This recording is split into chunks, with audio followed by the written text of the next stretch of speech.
That's why I go rolling. Nothing to fall back on, no safety net to fall in. So are you originally from Big Island? No, I'm originally from the continent. I'm from the East Coast. I grew up in a small town called Gloucester City, New Jersey, which is New Jersey. New Jersey. It's right across the bridge from South Philadelphia. So hell yeah, Philly. So I know you're an Eagles fan. Yeah, so 100%. I mean, like the stadium is like a couple miles away. That's crazy. As the crow flies. So you are a Philly fan too, though? Born and raised. Yeah. You couldn't not be. Yeah. So. But yeah, so grew up in Jersey, kind of in my 20s, moved over to Philly into the city proper and kind of cut my teeth there. I was out of college and working for Red Bull at the time.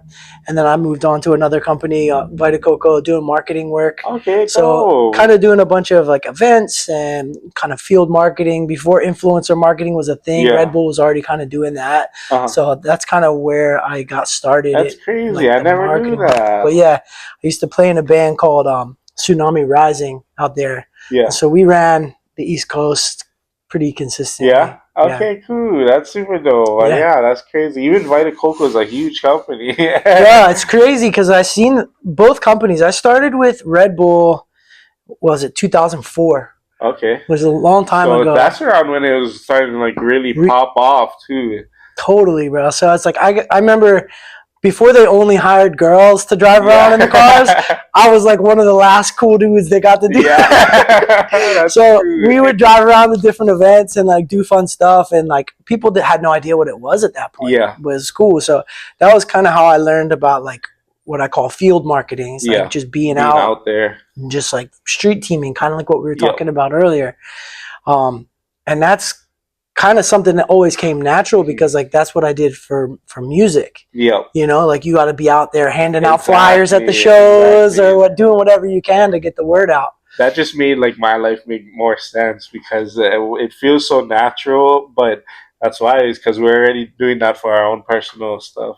Oh man, I mean it's kind of a joke, but it's also just like the epitome of hustler mentality. In like Philly, like you walk down a place like South Street, which is like kind of an iconic like neighborhood. Lots of like boutiques and shops and restaurants, and I mean every block there's somebody there like trying to sell you their music, like, hey, you like hip hop, like check out this, putting headphones on you and like just trying to get there's a lot of that too. And you know what, like respect, because that's what it takes. That's the grind, You know what I mean? I remember this one cat, he used to have like an article like printed out and laminated and like on a piece of cardboard that he like carried with him, and he's like I got clout, like before EPKs and stuff like that, dudes were just out there just hustling. And that's what I feel like a lot. The younger ones that make music, even me, I haven't been to that level, but just selling CDs and stuff like that, you really have to be out there talking to people. That's the way. Now you can get blown up off of just dropping a song, chilling in your room. But back then you had to be out there. For sure. I mean, I think still you have to be out there because I think you can blow up online and do that too. Yeah.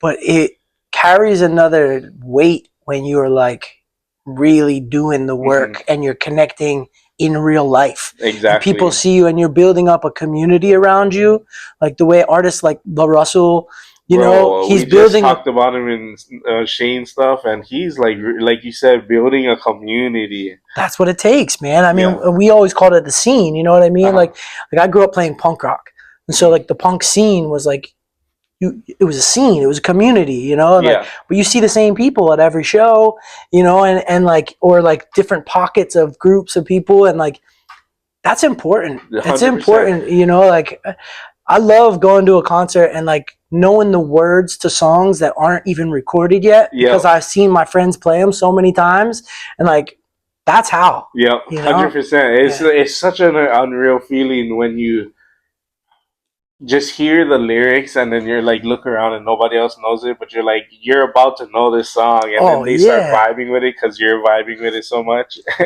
That's part of it too, is like the energy of a room is contagious.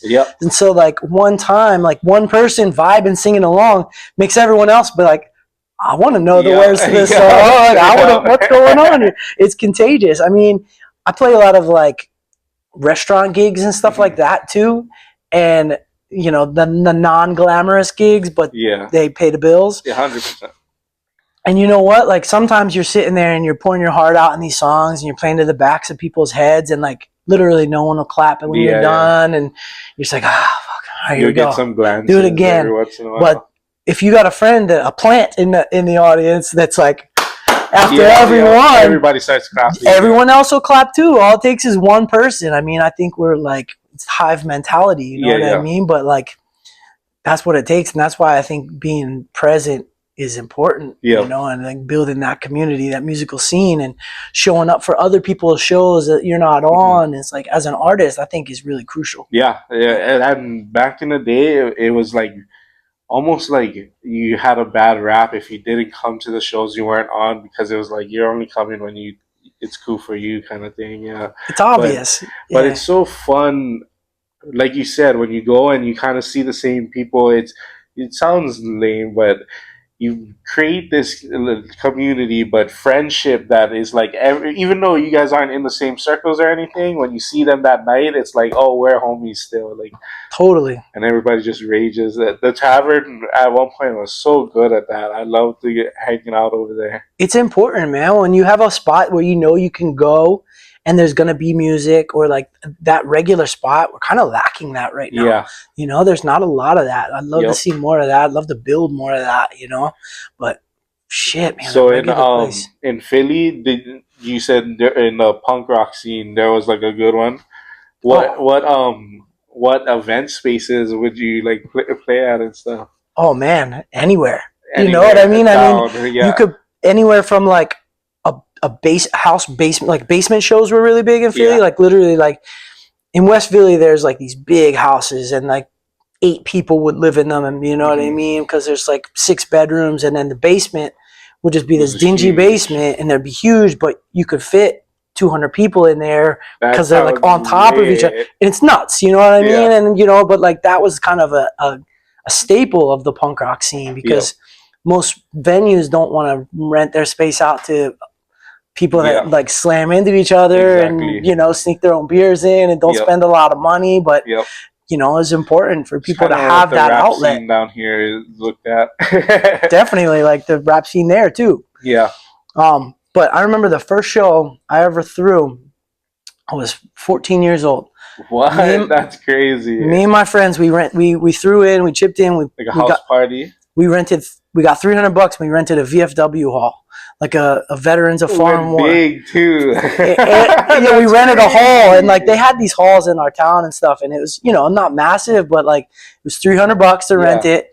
We had a sound system that we borrowed from a friend. We had like 5 or 6 bands. Like the headliner came from Philly, and we were all pumped because we were high school kids. You know what I mean? 14, and we hand drew the flyer. I remember like asking my mom to make copies at her work, you know, and I like printed like 100 of them and handed them out at school, and just like that was it. And you know, and like I was like, all right, well, if there's not an opportunity, you got to create one. And ever since then, it's just kind of like that's been the motto, you know. If there's not a table, you got to build one. And then when eventually you got to invite people to sit and have dinner with you, you know, and that's how you create opportunities for other people, and it's reciprocal, that energy, and that's like really how you build a scene. And it's super dope that like even though you're saying it right now, you actually do that with your shows. Like with 808 Day, you really do make that community feel and bring on, like you had us last year, and it was so crazy because even inside the green room or whatever they call it, everybody's so cool and so nice. No matter how big they are in the scene, they were shaking our hands, treating us like we're equals and stuff, and it's so cool, bro. That's important, man. I mean, that's awesome that you get that feeling, because that's exactly what I want 808 Day to feel like, is, you know, all of us coming together, like a family reunion, you know, or like, you know, a family party or something, you know, where.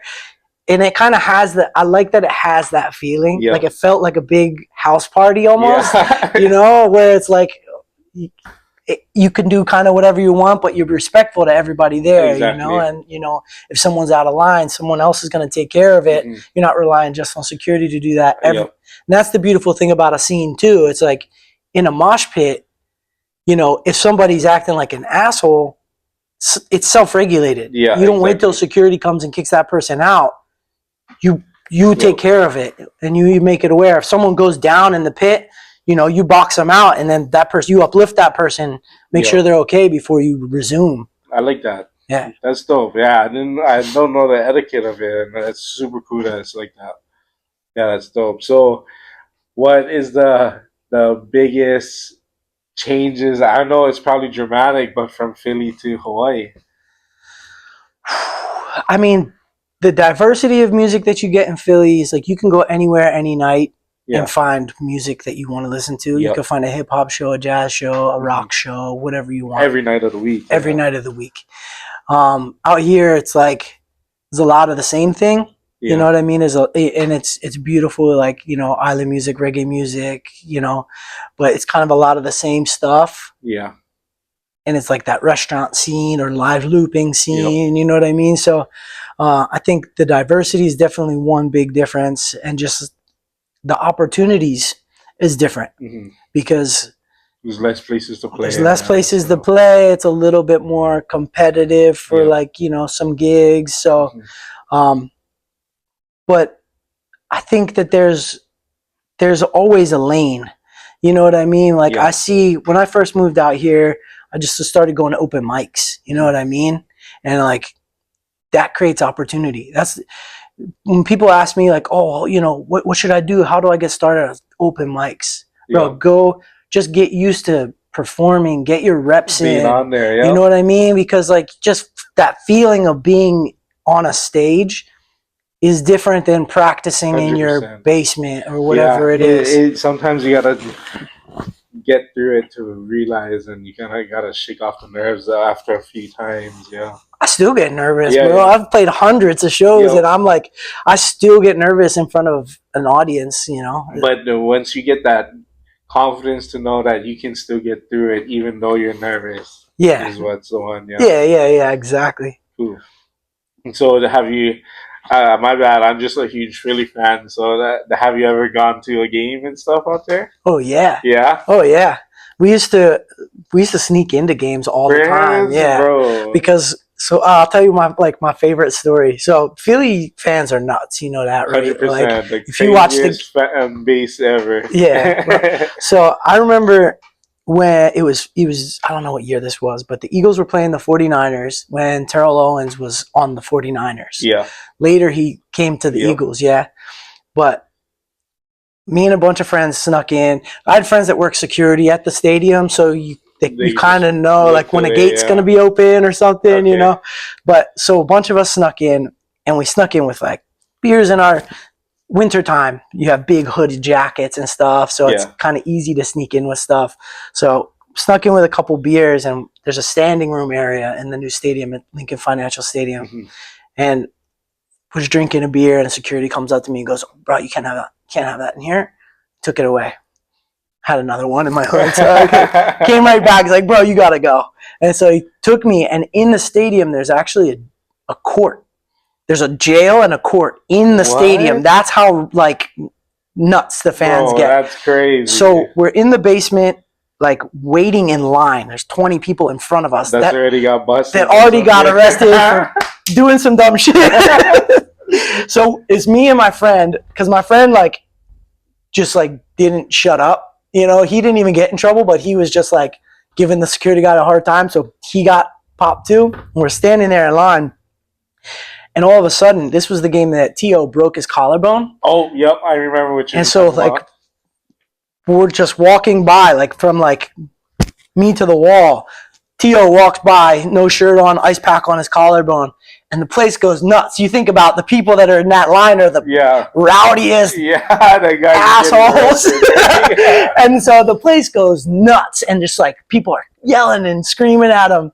And the cops kind of, like, all backed up to, like, kind of, like reconfigure and figure out what to do, make sure to protect it. And at that point, me and my boy are just like, we gotta go. So we just booked dip it out of there and got away, and got to hang out in the parking lot and wait for our friends. But yeah, man, I've been to plenty games. That's crazy. But Phillies, 76ers, the Flyers. Have you ever watched a hockey game? Bro, yeah. So when the Las Vegas team went to Vegas, I was out there, so we got to go see a game, and it was, bro, the energy is unmatched, bro. I agree. People get screaming and just going off the whole time. You could, like, the fact that there's fights in the sport, yeah, exactly. You know what I mean? People it just like it speaks to the energy of the sport. But yeah, live sports is another one that kind of I haven't like been a diehard fan for a while, but out here it's kind of hard because time zones are different. Exactly. There's not a lot of like local sports on that level that like keeps the excitement, Yep.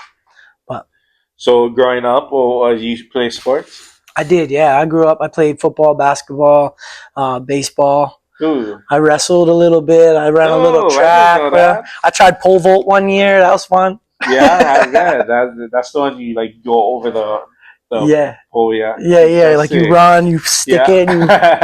Olympic. Yeah, it was fun. You know what I mean? Like I wish I had tried more stuff honestly while I was in school because I grew up doing judo, and once I went into school, basically I just had to do judo and wrestling. Yeah, that was just 2 sports. Wrestling was, I think, the most intense workout of all the sports that I've played. Wrestling was the hardest. 100%. It's definitely the most grueling one because it makes you very exhausted, and you got to kind of prepare yourself for that. And honestly, they put you through some work. Oh yeah, right. It builds stamina for sure, and like mad respect. I joined wrestling. I was kind of Kolohe as a kid, This guy just told us about his story. But we had a fan base in high school called the Bleacher Creatures. So it was like we would party before, and then we would show up rowdy, and like the coaches loved us because we took the other team out of their game a lot of times. Just raging. But it got me in trouble, and I couldn't go to basketball games anymore. What? That's how crazy it got. I know, bro. I've changed. I've grown. But so they told me I can't go to basketball games anymore or sporting events. Like you can't go anymore. So I joined the wrestling team so that I could go. So you could go to something. That's funny. I didn't make the basketball team, but I joined the wrestling team just so that I could be a bleacher creature on the sideline. That's funny. But and in wrestling you can be. You just yelling out to your teammates. Exactly. Yeah, exactly. Cool. Yeah. So what got you into making music? I think I was in like middle school, and my older sister like really put me on to music. Did she play music or just had it around? She was always listening to music, and like music that like wasn't on the radio. Okay. Like I grew up listening to like R&B and hip hop like when I was like younger, and like Motown and like kind of oldies, even like the Beatles and stuff like that. And then because that's what my parents were listening to. But then my sister put me on to like, I remember the one cassette tape that she had. It was Bob Marley on one side and No Effects on the other. That's crazy. And I was like, I like this. And then she put me on to like Grateful Dead, and I was like, this is cool. Things that I hadn't been really in, like they don't play on the radio. Exactly. So at least out there at that point. So I really kind of got into the punk scene. You ever heard of Warped Tour? No, I don't think so. So back in the day, there was this tour called Warped Tour, and it was like all the biggest punk bands at the time. Yeah. And this is like late 90s, early 2000s. And I remember the first time I went to a Warped Tour, and like it just blew my mind, I was just like, this is it, this is it. So I got really into like punk rock and ska music, and then kind of like reggae kind of came after that. Yeah. Just kind of as an extension as I learned more about ska music. It was. Yeah, because honestly, that's the like I love reggae and everything because that's where I'm raised, and like island music and stuff. But ska really catches my ear a lot, honestly, because it's almost that that balance between reggae and rap, almost like a little more upbeat. exactly. You know, it has that kind of like, yeah, it's more upbeat for sure. So shit, I'm not gonna say that in case I'm wrong. Well, I was gonna say I think ska came first, and then really? reggae came after. Yeah, I don't want to like be on film saying that in case I'm wrong. But I'm pretty sure like ska music came out, like Desmond Decker and like acts like that out of Jamaica kind of came as a result of like rock and Motown, and then they kind of gave it this kind of like upbeat jank, vibe, you know, and reggae kind of slowed it down and caught like a little more of a groove to it. I see. Yeah. Yeah, I like that. Yeah, I gotta somebody look it up and fact check me before you post that, because that would be a cool thing to know. Yeah. So, how old when you first performed? Was it that time you threw that show at 14? Well, it was probably about a month before that at my friend's birthday party. He had my band. We were called the Arch Rivals. That was our band. Yeah. And so we played at that was our first show. Oh, cool. So at 14, so it started young then. That's freshman in high school was like really when it started. And then when did you start doing the reggae stuff when you came down, or were you? No, so the punk stuff kind of evolved into like ska punk, and that band Tsunami Rising was kind of like proggy ska punk reggae. It's like, so reggae was always there in part of it, you know, like maybe in like the college years, kind of when we started smoking more, maybe. But no, that came. That's always kind of been a key part, and I remember like when I moved into Philly, and like all my friends, like my group of friends kind of never broke up, you know, like we grew up together and kind of stayed together. And so when we were in Philly, my one friend's older cousin who grew weed and did graffiti and like was like the white dude Rasta, you know, like he used to make tapes, and like we'd have like these like tapes of like reggae music that you never heard, and it was like Sizzla Kalonji and Buju Banton and Capleton and kind of like all that like 90s dance hall. And so like that kind of was like my, aside from like Bob Marley and stuff like that, that was like the first taste of like reggae. And we used to hang out at this Ethiopian bar in West Philly, and like it all kind of came full circle because they were listening to the same music.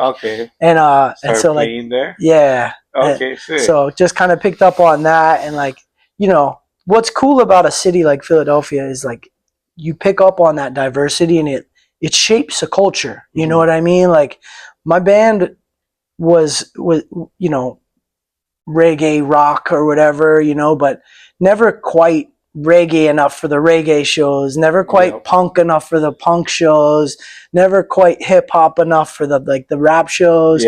So it was like we kind of could fit in everywhere and nowhere all at the same time. And I kind of like that. I love it too, bro. That's exactly where we fit in as FCH. Like we kind of like on the little brink of each genre, but not too much of one. And I think when I throw a show too, like I'm looking for that. Like I don't want to hear 6 hours of roots reggae that's just like the same exact whole time. You know what I mean? Like a nice hip hop break, or like, you know, a little more rock or whatever it is. You know, DJ in the mix. Sometimes you need it. That's cool. So you've been throwing shows for so long already, from 14, and now you're starting on one of the biggest shows that Big Island has to see. Pretty rad. How the 808 Day kind of come to like? So 808 Day came about originally. It was like the anniversary of the Big Island Grown's Kona dispensary. So we were right after COVID. It was like 2021. We were doing like a small event, but it was kind of still COVID-y. You know, like people were still like not going out. There was a second wave, you know what I mean?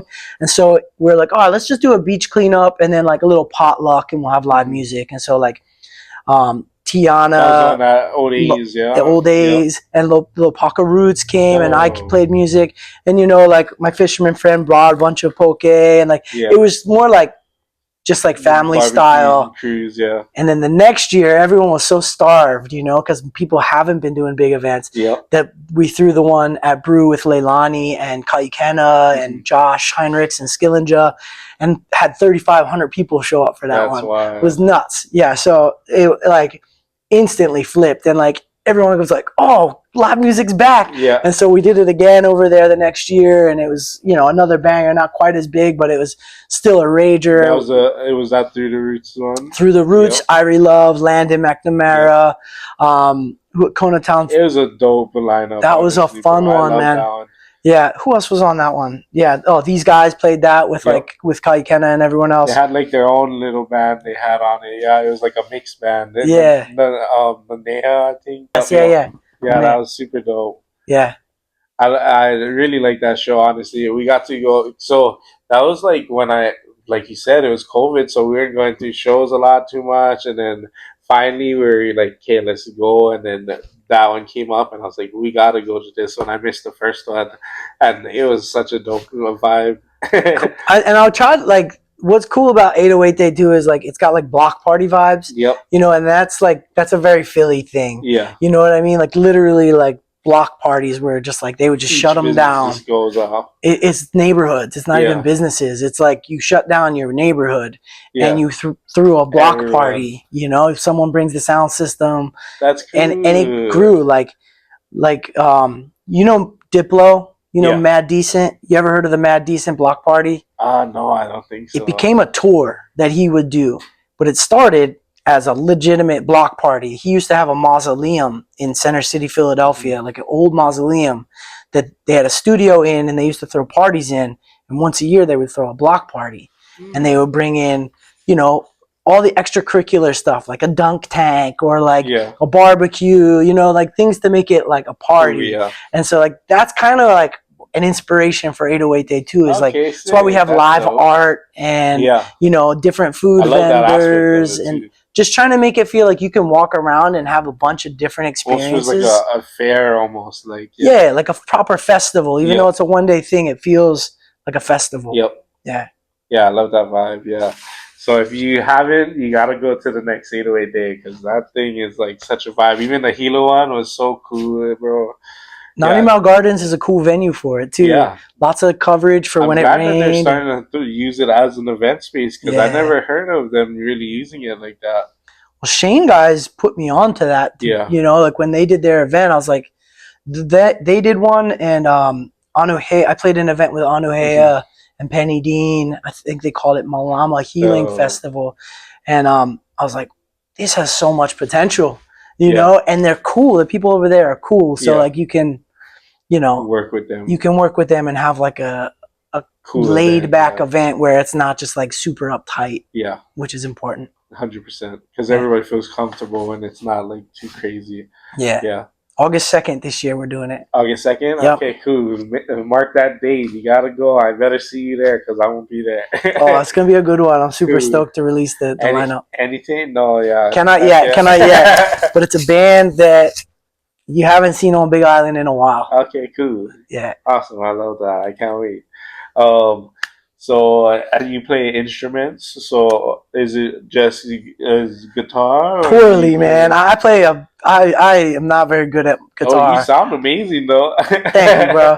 Yeah, it kind of started as just like a songwriting tool. Yeah. Because I never like took a lesson or learned any. You know, I just kind of picked it up and self-taught. Yeah. But it was really just like I like writing songs, and so like the guitar was kind of my way to get a foundation that I could bring to the band and polish out. I like that. And then when I moved out here, you know, I didn't have a band, so I kind of had to sharpen my skills a bit, you know, and get a little better so I could perform by myself if I need to, you know, and so. Out of necessity, I've kind of learned a little more, but I'm a late bloomer. Kept performing when you moved out here. Yeah, thank you, bro. Yeah, it was one of those things that you can't really stop. If you're like a music maker or an artist or whatever. It finds you almost. You just can't. I don't think I could ever stop doing it, even if it's just for myself at home, I'm gonna do it. Yeah, exactly. You know, like I'm even if no one listens, I'm still gonna do it. Yeah, it's therapy for me. Like it's a part of me that like has to come out. Mm-hmm. Otherwise, I get angry. Not just kidding. So what made the big move to Hawaii? I came out here for a job that I lasted like 3 months, and I was like, ah.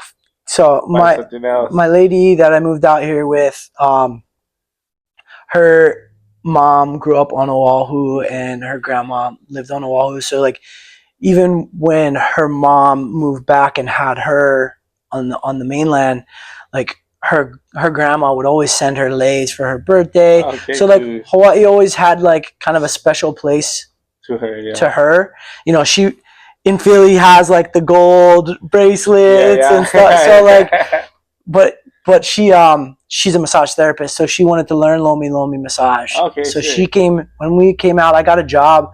She studied Lomi Lomi. Oh. And we just kind of got sucked into the vortex and just didn't leave, you know, like, yeah. So we were like, all right, let's try for 3 months. And I was doing like social media for a retreat center down in Puna. Oh, what? And it didn't work out. Just wasn't the vibe, you know, but I made friends with the neighbors and they're like, hey, we're going to Alaska for 5 months. Would you guys want to watch our farm for us? So we're like, sure, you know, like this beautiful 14-acre farm, like mature bananas and mac nuts and avocados. And they're like, you know, chickens laying eggs, like, you know, anything you want is yours, you know, like, so just take care of the spot, mow the lawn, you know, like 5 months too, so for 5 months, so we kind of grounded in a little bit and found at that point I had found a spot that we bought and kind of built up a little homestead, you know, and that's when Katie got pregnant. And so it kind of just was like, oh man, like, we're going to move back or are we going to stay, you know, like, so I was this was 2015 and I was kind of like already on the tip that might move back. I don't really want to be living in a city when like the world ends, you know? And so we're like trying to do the off-grid thing and planted out a food forest and then lived there for like 2 years. And then 2018 lava flow came, covered us up. That was a big thing. A lot of people lost a lot of stuff. So you actually seen it firsthand. Yeah. Up close and personal for sure.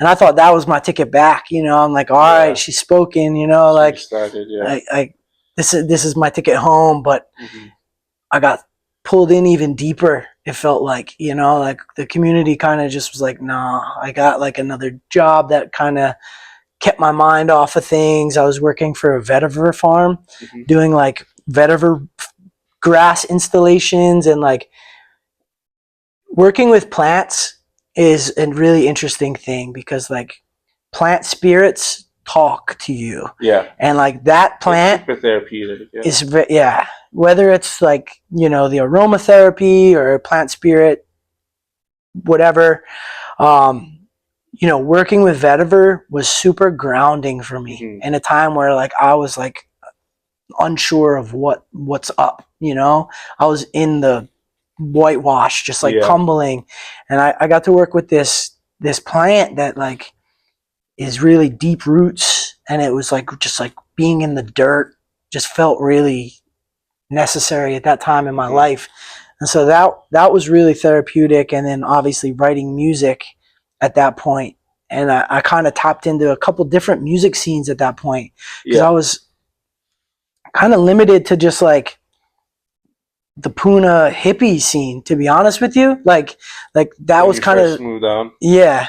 And the reggae scene, you know what I mean? But like I was still fresh. So like out here. But like I knew the Steppas before I moved out here. Oh really? You know, and it tripped me out because I got a gig at the burger joint and I'm like, what, Star from the Steppas plays here? I was like, the Steppas? You know what I mean? Because like I knew that before I moved out here. And like I remember I played a show in New Jersey before moving out here with Innovision and Fortunate Youth, and I remember coming out and just being like, those those were the dudes, here, yeah. you know what I mean? And so like I was familiar, and then I tapped in with One Rhythm, and yeah, you know, Shane Sudden Rush, you know, invited me to play Kolohe Festival, and yep. you know, I think just kind of connecting with that kind of tapped me in a little bit more, and then I tapped into the Hawaii Songwriting Festival, and I saw a whole nother side of the industry, you know, because I was like, damn, there's so much talent out here. It kind of blew my mind, Yeah, you know, because it's like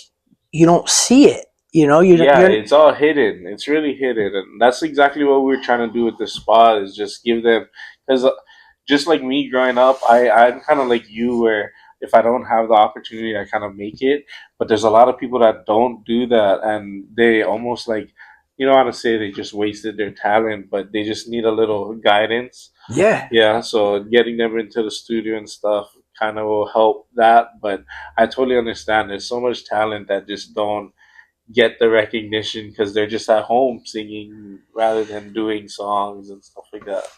And it's where I grew up. Like you could drive 2 hours and play another major city. Yeah, You know what I mean? Where here you you're trying to pull the same. You're trying to pull the same people to all your shows, and like you kind of burn out doing that. So it's like you have to be more strategic, and I think that's, you know, it sharpens your knife a little bit. It sharpens your sword. Yeah. Because you have to. Yeah. But it's not for everybody, because it's easy to burn out just doing the same thing over 100%. And over again, and just like you really have to be creative and use that. Yep. Yeah, for sure. Because that's like I totally get that, because I always tell people, like, people talk about touring and stuff, and I told them it's not super hard to tour. It's pretty easy to tour. You just got to make shows. But having to fly up to the mainland to reach new markets rather than doing it here, it's so much, I wouldn't say easier, but there's just more chances to get listeners rather than playing the same bars, and it's kind of like limited. Right. Yep.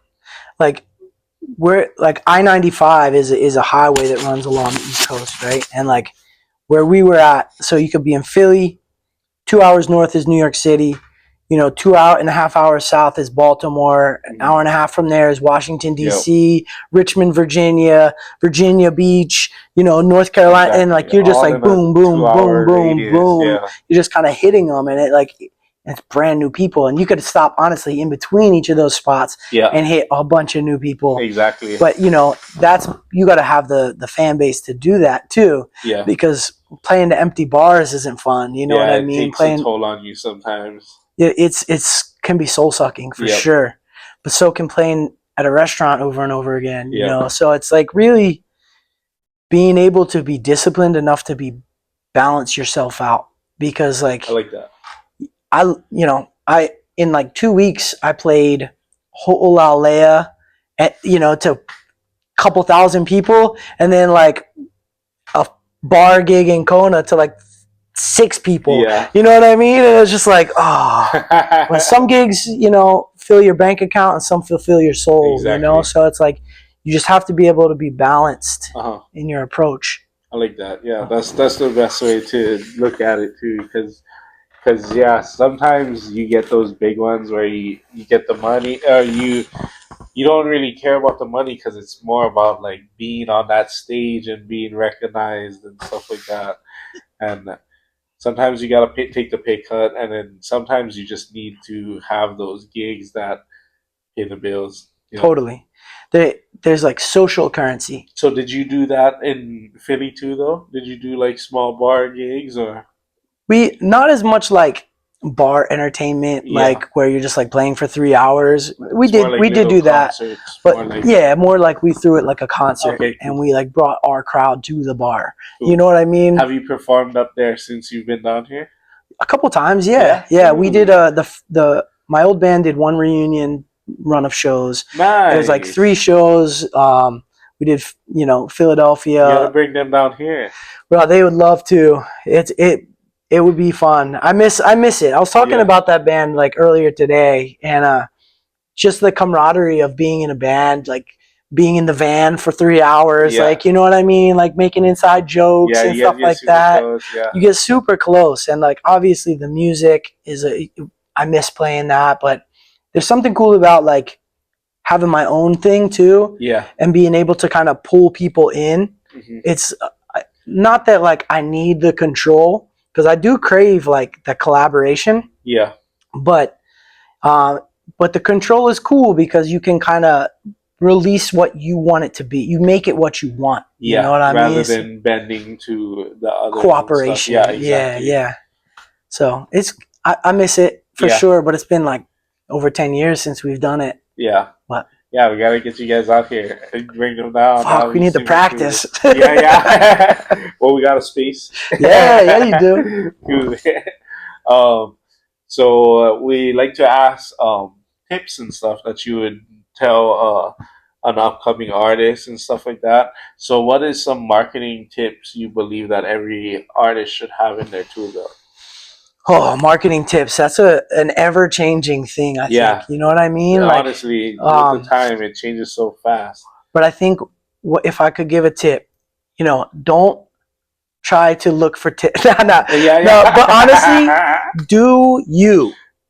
Authenticity resonates more than anything else. So if you're trying to copy someone else's playbook, even though it might be successful, people are smart and they see through that. You know what I mean? I like that. So I think if you're doing you and you're yourself, people will get that, and you'll attract the right people.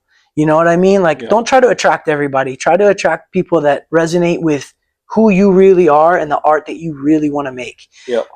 So honestly, having 1,000 people that are on your music, having that 5 people that like really support you is so different. Yeah. So go for those super fans. And the other thing is, when you make what they call like super fans or whatever, like diehards that support you, nourish that. Yeah. Because those people are your biggest advocates. Those are the people that are bringing other people to the shows. Those are the other people that are putting on your music in front of other people. Yeah. So nourish that any way you can. You know what I mean? It might be giving them a free sticker, or it might be just like hanging out with them after the show for a little bit. Yeah. Or just like sending a simple message. Really, really good. So I think that nourishing the relationships that you have. Building authentic relationships and nourishing them, and making them win-win relationships. You know what I mean? Yeah. I don't want to do any business deal that's not a win-win. Yeah. If you're not winning with me, I don't want to do it. Yeah. But make sure that you're not compromising your values. Okay. The other thing I like to say is know your value and stick to your values. Don't cheapen your self-worth for someone else. And don't give up what you know to be like morally right, or what you stand on. Don't compromise those things. Okay, cool. Yeah, I like that. That falls back on that authenticity. Like, people really do love that. They can feel when you're faking it. That's why. It's funny because authenticity is the thing everyone tries to do. Yeah. But you can't. Yeah, exactly. So it's like, don't try. Just practice doing what you do. Nice. Yeah. I love that. Yeah. Cool. So that's a marketing one. What about say someone that's never performed before and is going to their first show? What would you suggest to them? Oh, don't drink too much or smoke too much before you perform. Yeah. I know it feels like you're gonna like loosen up, but man, that's a mistake. And everyone thinks they sound better. Yeah, in they your don't. head, you killed it. In your head, you killed it. Yeah. So unless you're playing punk rock music where that like sloppiness is a part of your show, but that's probably a good first tip. And just play I think it was Rick Rubin who said, make it an offering up to God. Fuck the audience. Make it an offering. Play like the best that you're going to do and offer it up to the universe or whatever God you believe in, and leave it at that. And if the audience will resonate with that. Cool. I've never heard that one, but yeah, straight up though. Cool. That's a super cool one. Is there anything that you could say maybe about the actual performance wise of it? Like, like me, I always say that be mindful of your audience and stuff like that. But is there anything like that you could? I'm terrible at talking to the audience. I'll be honest with you. Yeah. Like I kind of just don't even want to do Yeah, that. yeah. I know. So I'm still practicing that. Like I need to listen to some advice before I give it. Yeah. But that's a good one, you know, like, and come prepared with some things. I think that I've seen some people be really good at crowd work because they practice and they do the same thing every show. And it might feel stale, but it's not to the audience. Yeah, because it's their first time. Exactly. So I've got a couple stories I like to tell, you know, like there's a couple stories about songs that I like. If I'm playing this song, I like to tell the story of it. You know what I mean? So I think that having a couple stories about your songs is a good place to fill space. Yeah, it adds value to what they're about to listen to as well. People are engaged. They know the history, or they know the why behind it. Yeah. And they're like, okay, let's see what this is, you know? So they want to tune in a little deeper. I think, like you said, be conscious of your audience, you know, like don't, that's kind of contradictory of like what Rick Rubin says, you know what I mean? But at the same time, you don't want people to feel like they're alone and you're ignoring them. So acknowledging them, simple thank you, be grateful, you know, people could be anywhere in the world. And if they're sitting there with you sharing space, be grateful, you know, whether it's 5 people or 500 people, give them what they came for, you know? Cool. Yeah, I love that. So we like to always venture off the music topic as well, but this is one that we ask every single person. What is your top 5 snacks? Top 5 snacks. Yeah. Ooh. I like potato chips. Salt and vinegar potato chips. Yes. I like ice cream. Ice cream? Cool. What kind of ice cream? What's your favorite one? Right now, what is it called? It's the caramel cone. Okay. You know, the Haagen-Dazs caramel cones? Yeah. Those are fire. Crack.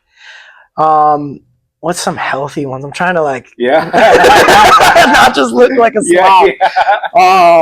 Yeah. What are some good snacks? Oh, good question.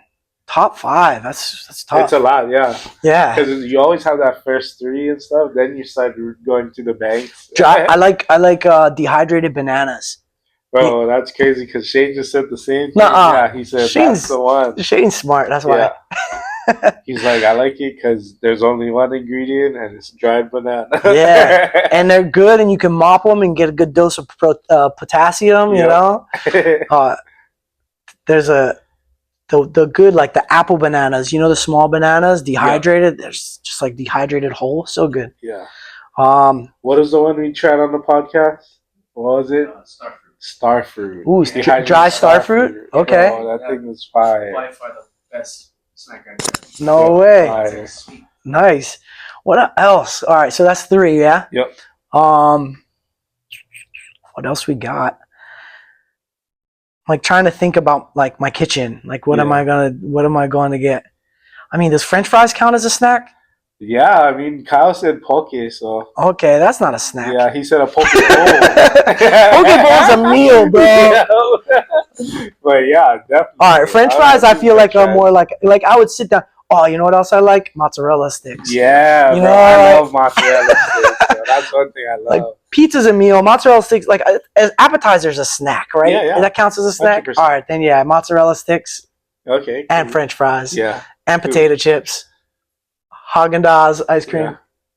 Pretzels. Yeah, I do. Yeah. I got some support from the crowd over here. Yeah. I like pretzels. She's like, you always eating pretzels. Yeah, there's a variety. That's the Philly coming out. I mean, Philly soft pretzels, you know, it's like a culture thing. But, you know, the peanut butter stuffed pretzels, you know those ones? Those are good. Those are super good. Yeah.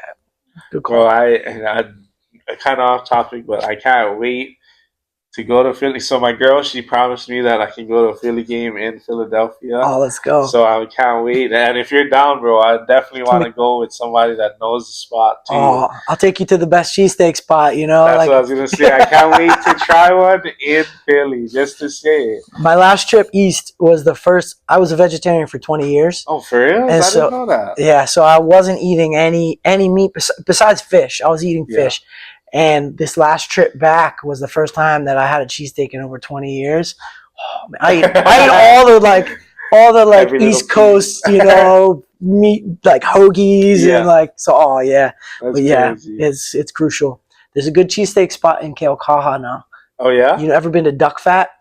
I saw them. I always see the truck, the yellow one. Yeah, I would co-sign that cheesesteak as an East Coast Philadelphia transplant. Guaranteed. I will co-sign the Duck Fat cheesesteak. It's good. I want to go check that out, guaranteed. Because and the pizza over there is good. There's like a little East Coast food hub over there. It's like it's good. And they have their own little group over there. Yeah, there's like a little island organic cuisine spot that has all they're doing ulu fries and stuff like that. Oh. That spot over there is nice. I'm gonna check it out. Yeah, guaranteed. That sounds fire. I gotta get a cheesesteak too. I've had cheesesteaks random places I think it's called Charlie's or something like that, but I just after I tried it I was like, I'm gonna hold out till I get one from Philly, a proper one. So maybe I'll try that one. But it's funny, some of the spots where you go, there's pressure to order right. You know, you got to be like, oh, I want a whiz wit or a whiz without. You know what I mean? And it's or I want American cheese without. You know, and if you don't order right, you're back of the line. Yeah. We'll figure it out. You know, it's oh shit. Yeah. Damn. Yeah. That's what they say too, is that it's a real city. It's real there. Oh yeah, it is. Yo, I'll be honest. Hawaii in general, like real Hawaii locals, remind me of East Coast people. Yeah. Hard outer shell. They'll tell you how it is, but once you get to know them, it's like family. No. You know, it's love. You know, and that city of brotherly love is real, but that comes with accountability too. So don't mess up or you catch cracks. Yeah. You know what I mean? Because that's a different form of love. Yep. Accountability is also love. 100%. So yeah, that's dope. But there's some cool I felt familiarity when I was like I said, I landed in Puna, so I was kind of in the Puna verse for a little bit, and then I was like, oh, Hilo's a vibe, you know, it felt more familiar for me. Just I guess for that reason. Yeah. There's a realness. Dope, man. That's super sick. Yeah. Maybe that's why I resonated with the team so much, and just the fan base, and I watch every year for the parade, whenever and all that stuff. So I don't know what it is. I just always been resonated with Philly. I've watched all the movies about it and all that. I don't know what it is. Cool, man. Well, we gotta go. Yeah, I do. I really do. I'm down. And do you go often? Every year or so. Yeah. You know, not super often. It's such a journey. You know, it gets expensive, but I try to go back and see family as much as possible. Cool. Yeah. Next time you go, let me know, because I definitely want to go. Word. Yeah. Word. And then so my bad, I cut you off and stuff, but we're at 4. But let's switch it. So, how do you feel to be on the radio for the last 6 weeks, every day, 50 times a day, bro? Your song is everywhere right now. Crazy, bro. I was driving on Oahu and I heard it. Yeah. You know that it just kind of that's crazy to me. Yeah. That's another thing that's different about Hawaii music scene and where I grew up. No local bands get airplay out there, and that's what's cool about out here is the stations still show a lot of love for the local scene that way. So man, but that kind of blew my mind, bro. Bro, bro, congrats. Thank you, bro. When I see it, I get so happy too. But I see it everywhere, bro. There's not a day that I don't see it. Dude, that's so cool. PATA hearing you. I'm KWXX, so I hear you all the time. Shout out KWXX. Yeah, that's so dope. Yeah, this last All In with Sonny got a lot of radio love. It's a very good song. That's why it's a super good song. Thank you, bro. I appreciate it. It's a meaningful song. Yeah. It's a positive, uplifting, you know what I mean, encouraging message. And I try.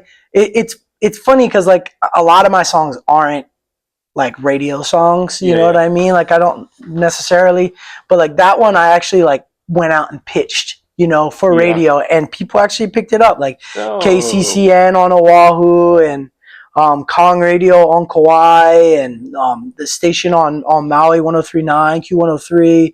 So it definitely got some love. Huh? Oh, it should be good. Yeah. So yeah, it got a lot. I'm super grateful. The Opihi, shout out Opihi. They're showing a lot of love for local guys. Yeah, they really are. KW-XX has shown me a lot of love over the years. I'm so grateful for all the, you know, that's. It's still like so I kind of don't like it catches me off guard, bro. I was on Oahu this past weekend, and I was like driving through Waianae, like, and I hear my song come on the radio. I was like, what's real, bro? Like, what's real life? Like, if you would have told me, you know, 20 years ago that like I would be on the radio in Hawaii working for a cannabis company, you know what I mean? Like, I'm like, what? Like, you know, so it's like, man, manifestation is real, because like I wanted that, you know, like I wanted that, and now it's like, what's next, you know? And it's like, be grateful, but what's next? And like, stay hungry, and like don't stop growing. You know, that's kind of another motto, is like, just don't stop growing. As long as you're seeing progress, and no, it's not all like progress doesn't look like this. Like you look at like any trend, it looks like this. You know, up down. Like look at the Bitcoin trajectory, for example. You know, and it's like, so you accept the lows and work harder. You know, that's when you invest. Is when it's at its low, and everyone else is scared and selling. That's when you throw in. That's when you go in hard, and you know that's when opportunity. What you call it? Analogy, It's like that's when you really need to buckle up and like go all in. You know, so that's it. Cool, yeah, that's super dope. I honestly, bro, like even before I got to know you, and like you're a super cool, down to earth person. But even before that, your music really resonated with me. Like just I don't know if it's the right thing to say, but I could feel the raw emotion that you put into your music, and that it really is.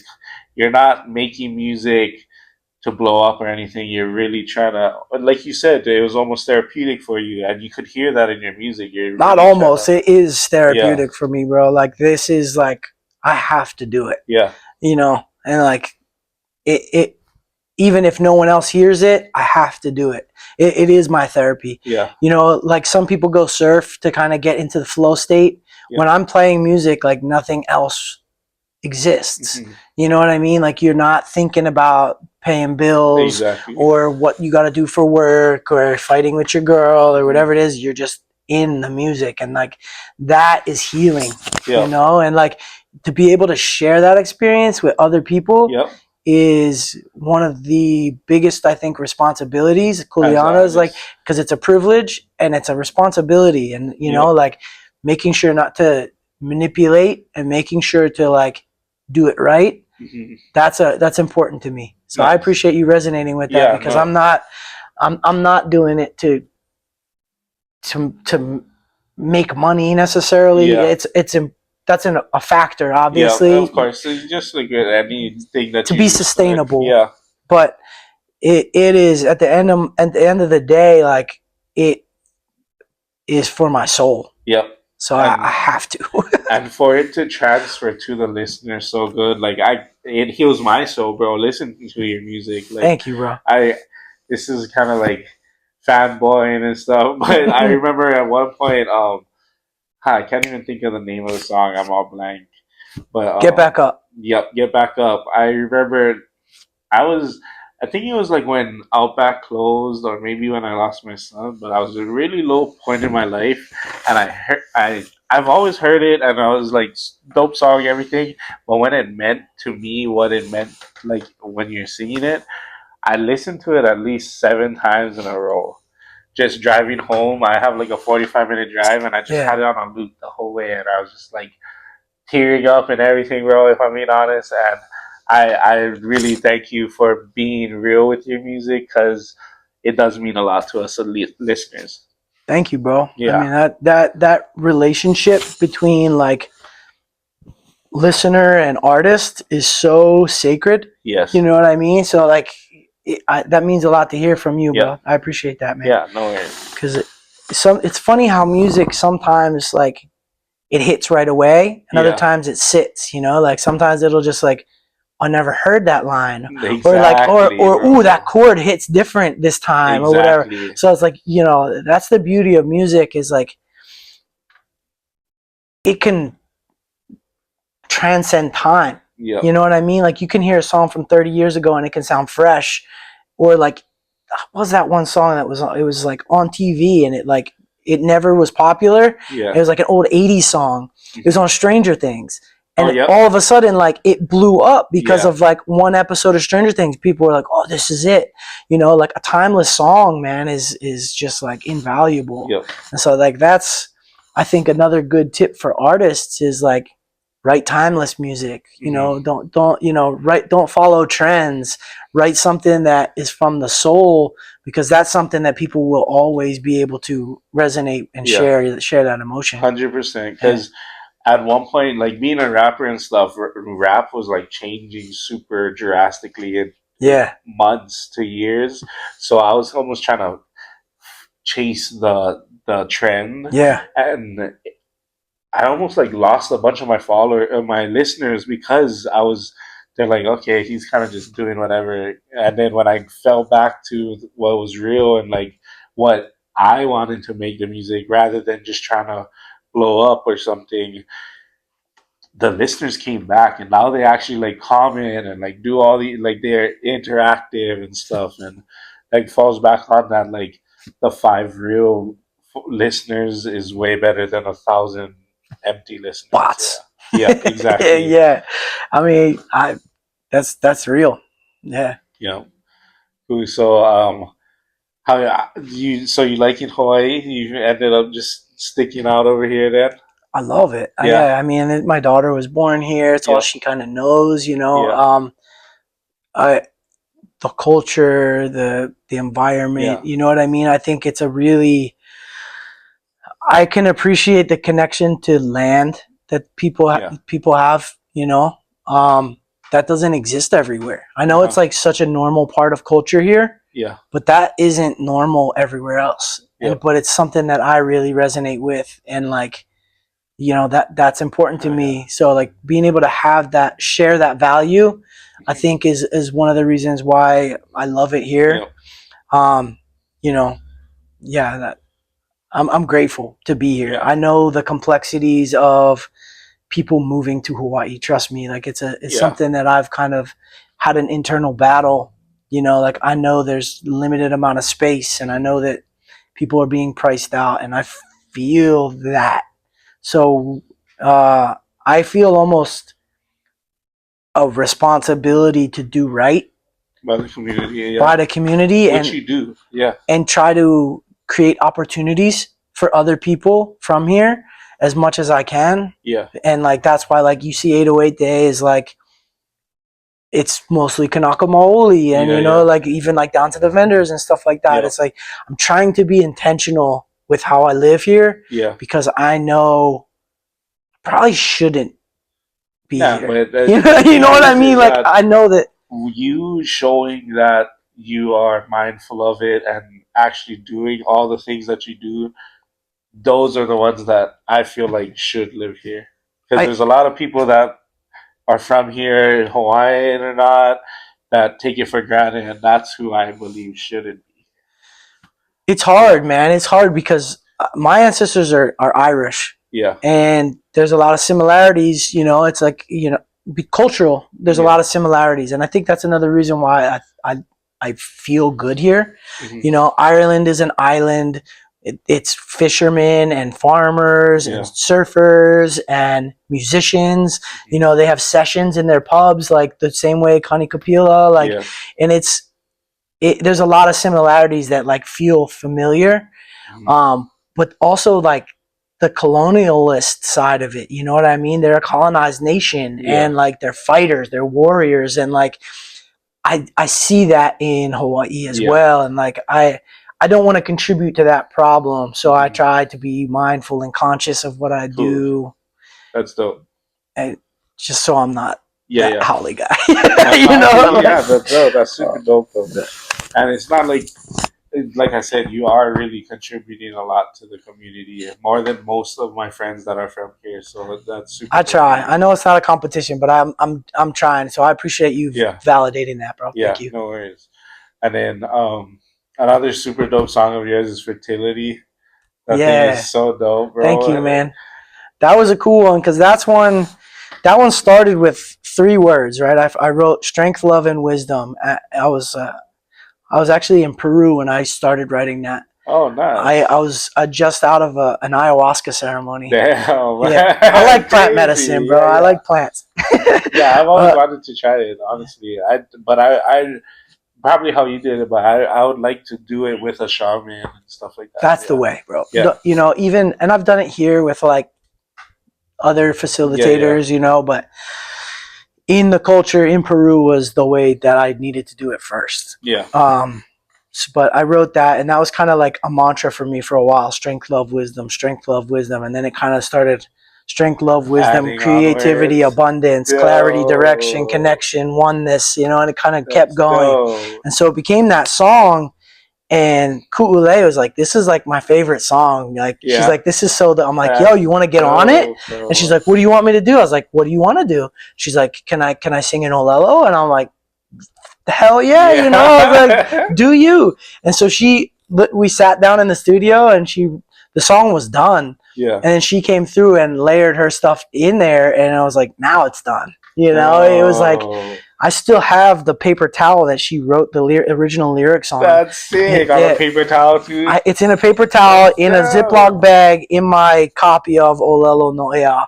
Right? It's pretty special to me because like Ku'ule is cool, man. She's just one of those people that you meet and you're just like, you're special, you know? So like for her to not only support my music but to want to be a part of it was really cool for me. So I cherished that moment and I cherished that song.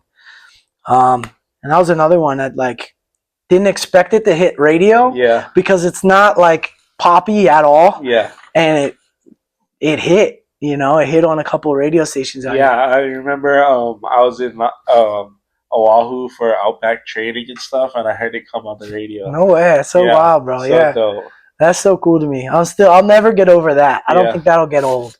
Yeah, bro, it's not even my song, and it's like never gets old for me. I'm the same way, bro. Like I was on the walls and I was like sending videos to Wills. I'm like, oh yeah, they're playing your song. You're like, I love that. That's a good feeling, bro. And that's like to be able to share that is also special, Like that's community and that's important. Yep. Yeah, that's what's up. Oh yeah.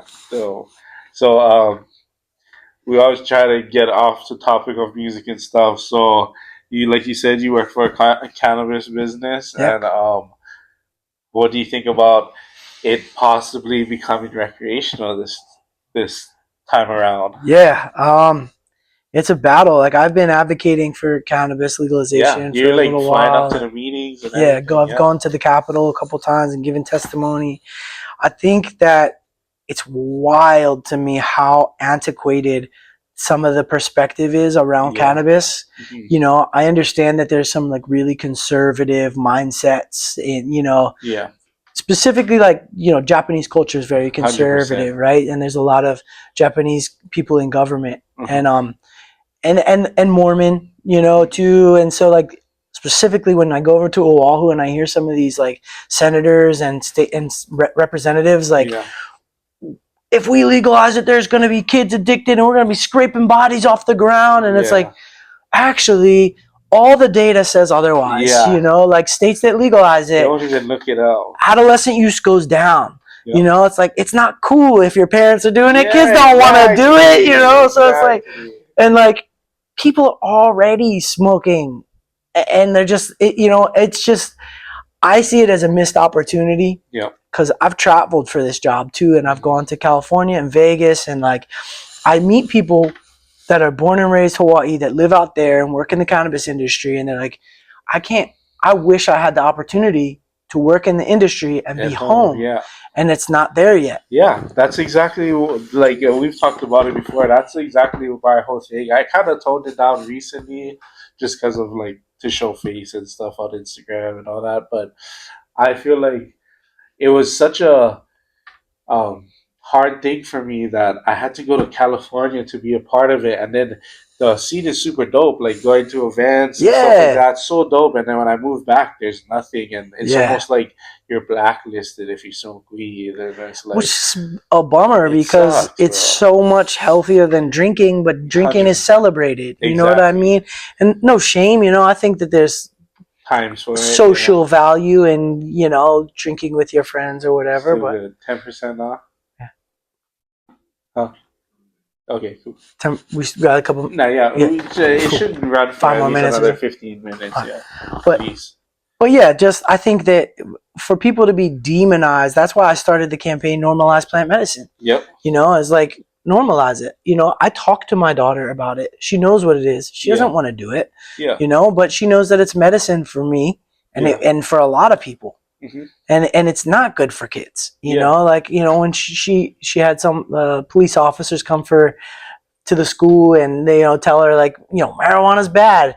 And it's like, it isn't good for little kids. You know what I mean? Their brains are still developing. And like, you know, I'm the first to say that, but like, I don't even like using the term recreational because I like using adult use because it's always going to be medicinal. Yeah. No matter what, whether you're smoking it for your back or for your stress or whatever it is, the effects are just always medicinal. Mm-hmm. So I think adults should have the right to choose if they want to medicate with that or if they want to have a drink or whatever it is. So if you're offended by it, don't do it, you know? And I think that there's a responsible way to go about it. You know, I think that, you know, giving visitors a space to do it is going to be important so that it's not on the beaches and like in everyone's faces and stuff like that. Like that's where Vegas screwed up. Yeah.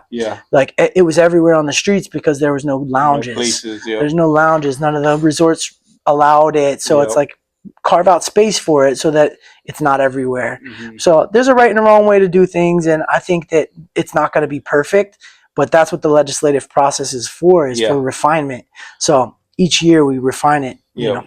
So I've only really like read about it online and stuff. So for you being there, do you think this might be the year or? So I want it to be. Yeah. And I think that we already saw it die on the House side. Yeah. So like the way that a bill works is a bill is introduced and then it has to go through either the Senate or the House and then switch. And there was a bill and there's a mirror bill. So they introduced both at the same time.